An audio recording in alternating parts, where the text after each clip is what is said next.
Fixit ने शहर कराची में सस्ती सब्जी बेचने का दावा कर दिया। कमिश्नर कराची के मुकर्रर करदा रेट कहीं लागू नहीं हो रहे।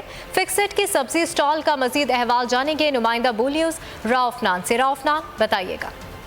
जी, मुल्क भर में महंगाई का तूफान है। सब्ज़ी की कीमतें आसमान से बातें कर रही हैं। ऐसे में फिक्सिट ने जो है सस्ती सब्ज़ी का स्टॉल लगाकर उसे बेचने का दावा किया है। इस वक्त हमारे साथ फिक्सिट के बानी आलमगीर खान रेट पर हम दे रहे हैं 135 से 140 रुपये।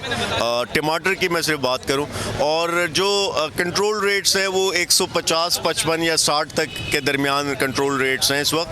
और याद रहे कि जो रिटेलर ठेलेदार या जो दुकानदार हैं, ये कोई 200, 250 रुपये या 300 तक भी जाके मुनाफाखोरी करके ये चीज़ें, जिससे गरीब तबके पर बोझ आता। ये सिलसिला कब तक जारी रहेगा स्टॉल? हमारी कोशिश है, एक तो हर इतवार को इंशाल्लाह हम ये कैंप अपना कायम करेंगे कराची में 2, 3 या 4 जगह।